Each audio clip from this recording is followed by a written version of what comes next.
Assalamualaikum warahmatullahi wabarakatuh. Saya Okma Permata MPD. Saya merupakan dosen Fakultas Hukum Universitas Sumatera Barat, Kota Pariaman. Saat ini saya dipercaya untuk mengampu mata kuliah Bahasa Indonesia.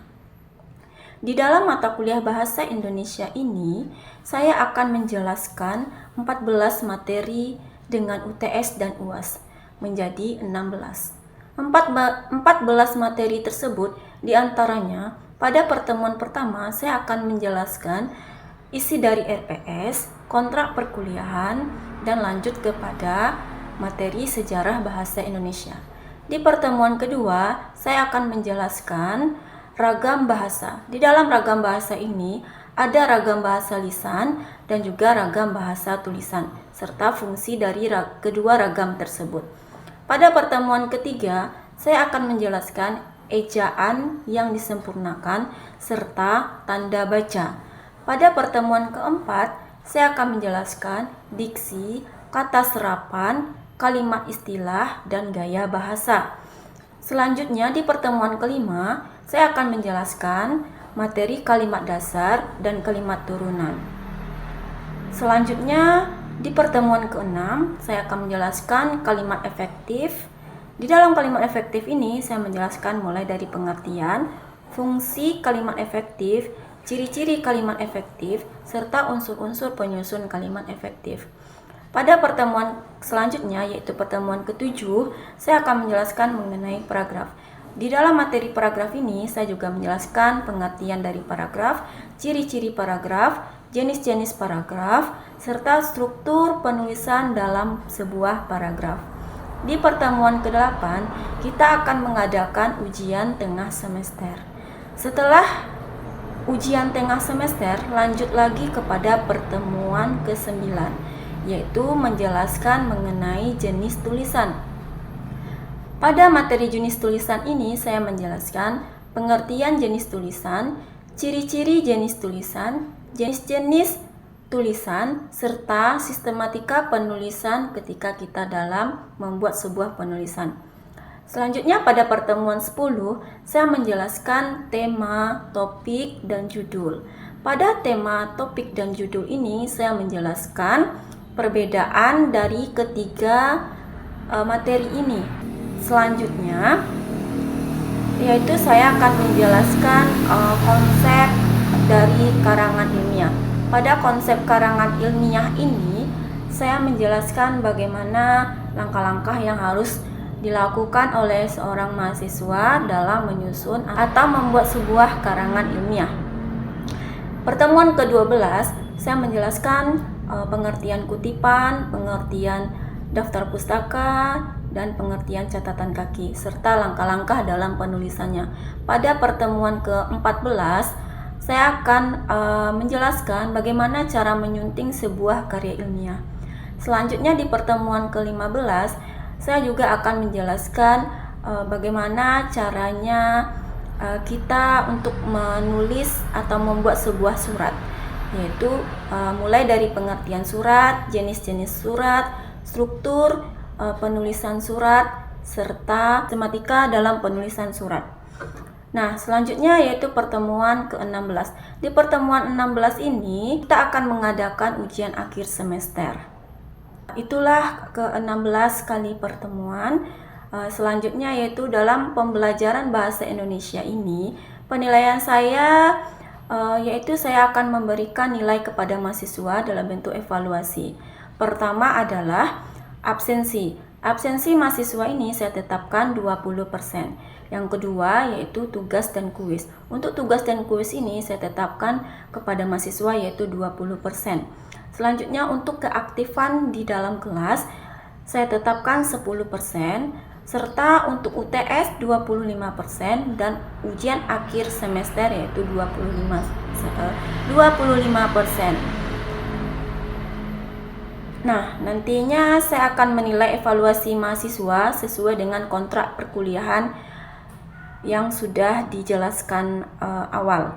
Nah, berikut ini adalah fiti pembelajaran saya tentang diksi, gaya bahasa, serta kata serapan. Assalamualaikum warahmatullahi wabarakatuh.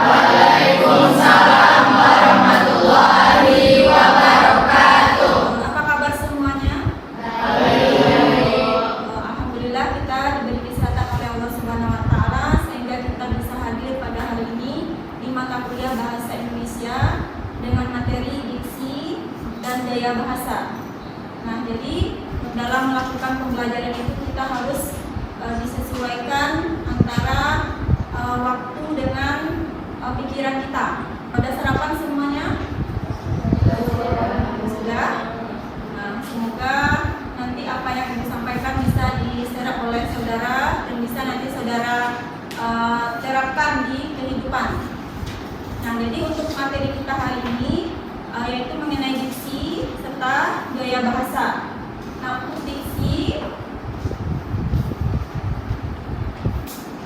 nah sebelum kita masuk ke diksi, untuk pembelajaran minggu lalu yaitu mengenai ya ejaan, ada ejaan dan tanda baca.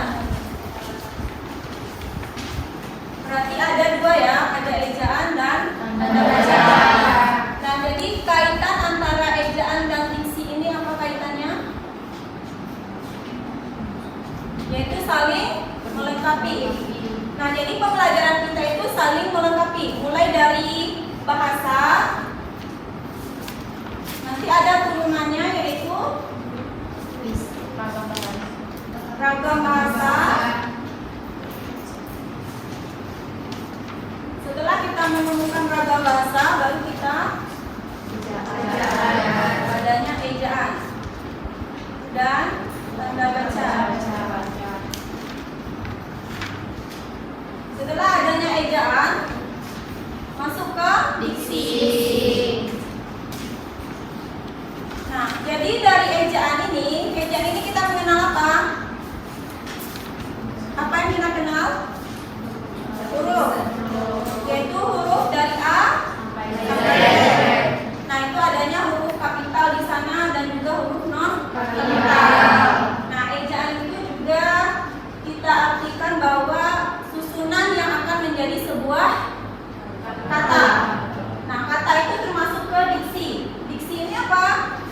Pilihan kata. Jadi diksi itu adalah pilihan kata.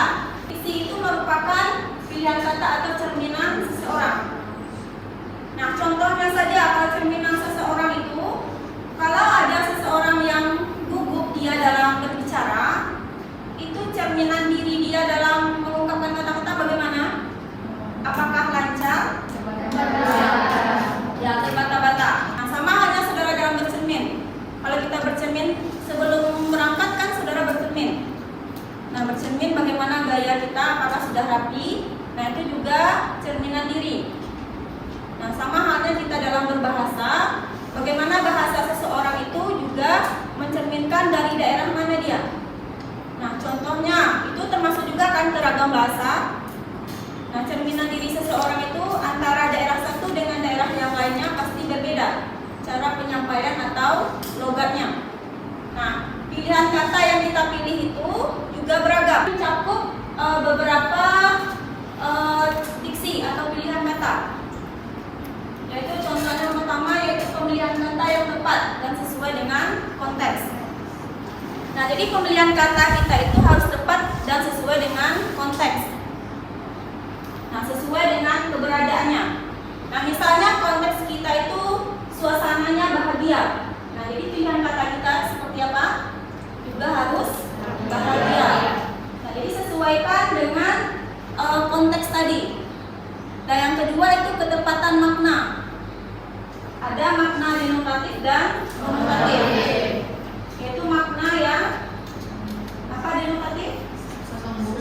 Ya, sesungguhnya dan ya, makna yang sesungguhnya dan makna yang hanya biasa saja. Serta yang ketiga itu ada nuansa rasa kata. Maksudnya adalah nuansa kita dalam berkata atau dalam mengungkapkan sesuatu.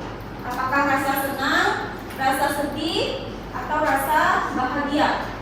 Yang keempat itu tingkat keformalan, yaitu adanya resmi dan tidak resmi. Nah, kalau yang seperti sekarang ini resmi atau tidak resmi? Resmi. Nah, kalau kita resmi itu menggunakan pilihan kata yang resmi juga. Jangan menggunakan bahasa gaul juga di sini. sini. Nah, jadi untuk yang resmi dengan yang tidak resmi harus dibedakan. Nah, kalau masuk ke pembelajaran itu adalah resmi, masuk ke ruang rapat juga resmi. Jangan saudara masukkan kata atau bahasa gaul. Apalagi anak-anak sekarang banyak bahasa gaulnya, seperti lo, gue. Seharusnya kan itu aku, kamu, atau mereka, dia. Nah, selanjutnya itu adalah jenis-jenis dari diksi, yaitu tadi sudah ada mengenai makna, apalagi keformalan. Setelah itu pilihan katanya dan nuansa makna.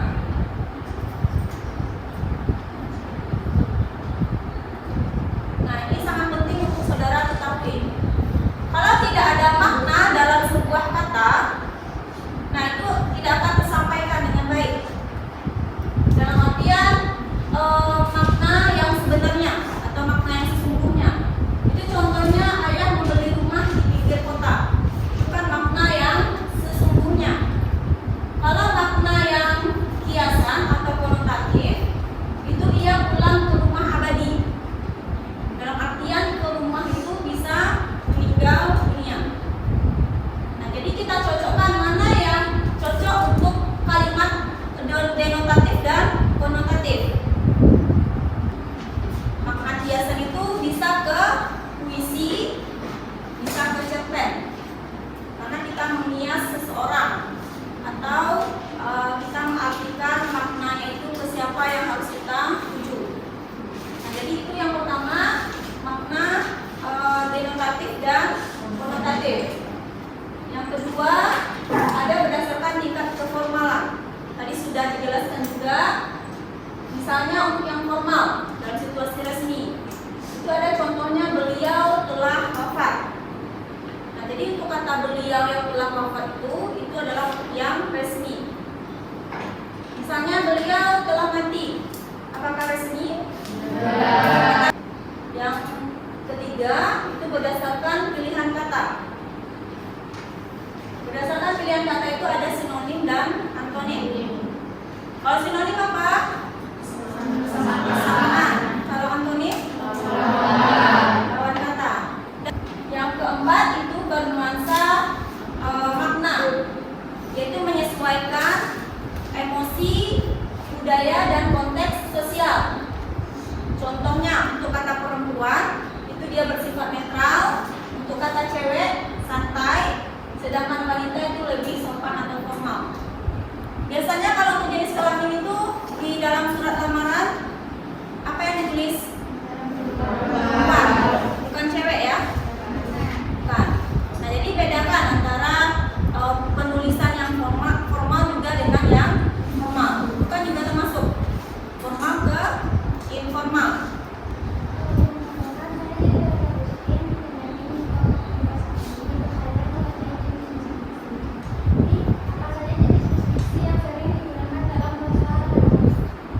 Jenis-jenis diksi dalam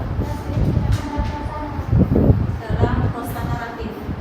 Nah, jadi itu ada pertanyaan dari temannya, jenis-jenis diksi dalam prosa naratif. Nah, kalau naratif itu berhubungan dengan apa? Cerita. Nah, yang biasanya itu dalam berhubungan cerita, dalam hubungan kita bercerita itu, makna yang sering digunakan itu adalah makna denotatif dan juga makna konotatif. Contohnya saja, kalau kita dalam membuat cerpen, itu lebih sering menggunakan makna konotatif. Kalau di dalam laporan, itu maknanya denotatif, karena yang sebenarnya. Apalagi nanti saudara membuat sebuah karya ilmiah, itu termasuk ke makna yang sebenarnya, tidak ke makna yang kiasan. Kalau kiasan itu ke cerpen, puisi, apalagi dialog, nah itu adalah kiasan. Jadi yang sering masuk itu adalah makna denotatif dan konotatif. kualitatif kalau dalam bentuk cerita. Ya, jadi seperti itu untuk pertanyaan dari saudara Rita. Ya. Terima kasih Bu Okma yang telah memberikan kesempatan bertanya. Saya Larissa Mandani, teman di 09. Jadi pertanyaan saya, jelaskan bagaimana peran diksi dalam membentuk suasana dalam sebuah cerpen. Ya, ada pertanyaan lagi nih dari temannya, yaitu peran diksi.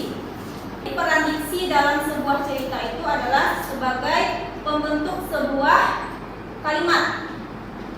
Nah, kata yang kita cari lalu kita susun ke dalam kalimat. Nah, itu sangat berperan dalam membuat sebuah cerita. Nah, jadi peran kita dalam cerita itu adalah diksi tadi atau pilihan kata.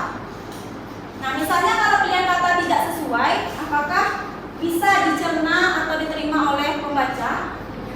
Tidak kan? Nah, makanya kalau untuk kita dalam menulis atau bercerita, itu peran utamanya itu adalah diksi. Jadi perannya itu sangat kuat. Karena susunan kita dalam membuat sebuah cerita itu mulai dari ejaan tadi. Itu mulai dari ejaan. Lalu nanti ada kata. Kata ini juga termasuk ke pilihan katanya seperti apa. Setelah ada kata, apa lagi? Ya, ada kalimat. Nah, setelah kalimat, turunannya ya, ada paragraf. Baru kita lahirkan sebuah cerita atau karangan. Nah, jadi peran utamanya itu adalah mulai dari ejaan, kata, lalu terbentuk kalimat, adanya paragraf dan adanya karangan.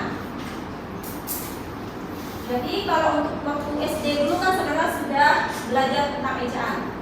Nah, kalau sekarang ini langsung ke perannya kemana? Karena kita sudah hafal ejaan, mana yang ejaan konsonan dengan vokal itu sudah tahu. Nah, jadi kita menyusunnya lagi ke dalam kata atau pilihan kata.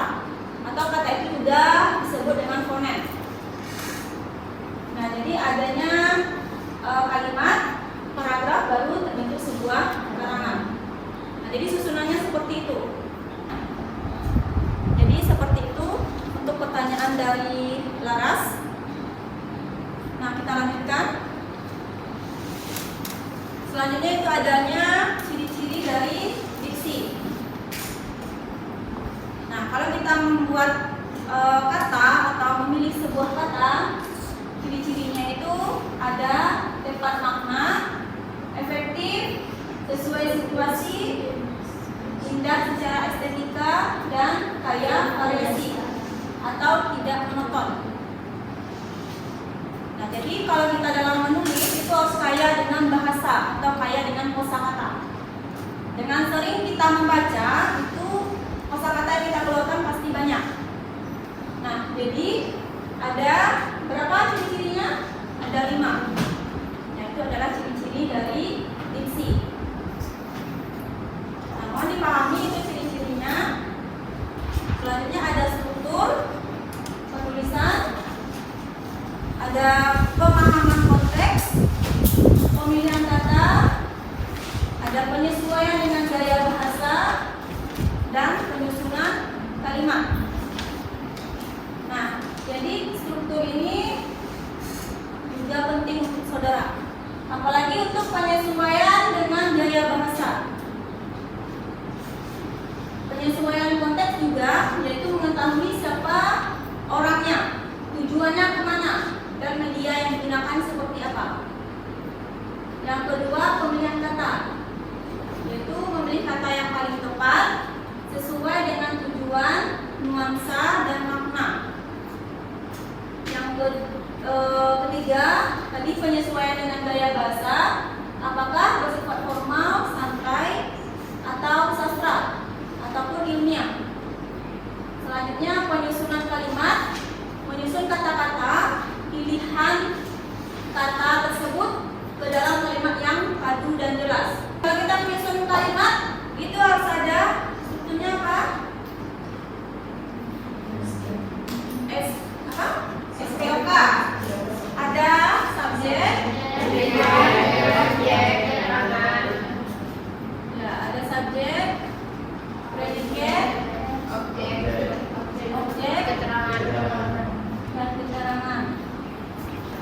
jadi ini juga berfungsi ketika kita dalam melihat struktur penulisan diksi.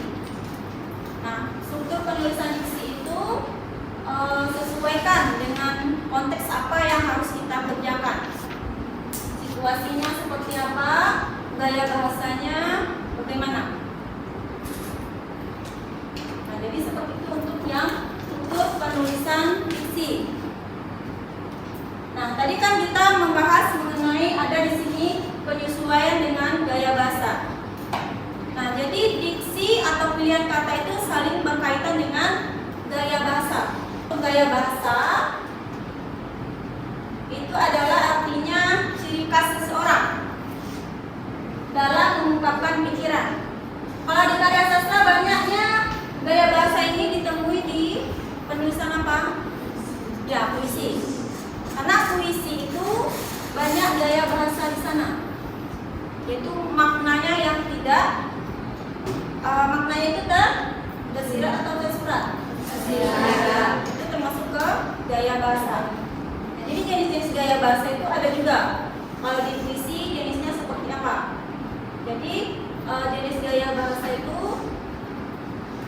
ada gaya bahasa perbandingan, gaya bahasa pertentangan, seperti metafora, simile, dan personifikasi. Itu sering sekali di dalam puisi. Contohnya saja untuk personifikasi, angin malam bernyanyi lirik. Nah, itu kan ada makna yang tersirat di dalamnya.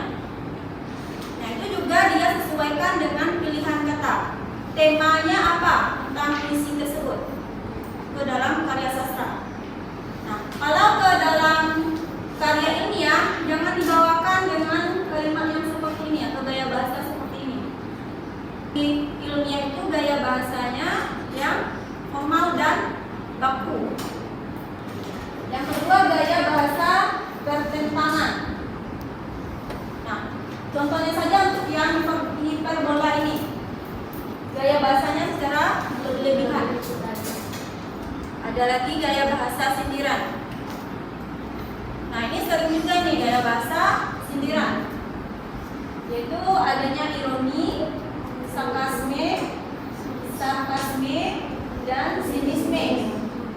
Nah, ini yang sinisme ini yang sangat berbahaya. Kenapa berbahaya? Karena sindirannya langsung dan tajam. Yang keempat itu gaya bahasa penegasan. Itu ada repetisi, paralelisme, dan retoris. Itu juga termasuk ke dalam sebuah cerita. Nah, ini ada juga jenis-jenis gaya bahasa. Ada bahasa gaul sebagai diksi dan bahasa gaul sebagai gaya bahasa. Nah, ini yang saya contohkan tadi, bahasa gaul sebagai diksi. Nah, bahasa gaul sebagai diksi itu kan informal. Contohnya, gue udah capek banget. Bahasa gaul itu harus kita lihat dengan siapa kita berbicara, tentang apa yang kita lakukan. Selanjutnya itu ada bahasa gaul sebagai gaya bahasa. Misalnya dalam cerpen, remaja, atau dialog. Ini dalam cerpen ya, jangan diungkapkan juga dengan dalam laporan. Misalnya, bro, hidup tuh jangan dibawa stres. Nanti saudara pun juga di kata pengantar seperti itu, jangan. Nanti dibuat juga, bro, saya sudah selesai nih skripsi penelitiannya. Ya, jangan sampai seperti itu, karena kata bro itu kalau di bahasa baku apa? Teman kan? Teman atau kawan. Nah, jadi bedakan, jangan disamakan juga antara gaya bahasa yang formal dengan informal. Nah, ini kan juga termasuk ke diksi, karena kita harus memilih kata yang sesuai dengan gaya bahasa kah, atau sesuai dengan pilihan kata, mana yang harus kita sesuaikan. Nah, jadi seperti itu untuk yang jenis-jenis gaya bahasa. Jadi kaitannya itu adalah antara gaya bahasa dengan diksi itu sangat berkaitan, apalagi di lingkungan formal dan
juga terbagi menjadi beberapa diksi itu juga mencakup tentang ketepatan makna, terus berdasarkan maknanya, terus tingkat keformalannya, nuansa rasanya Bu.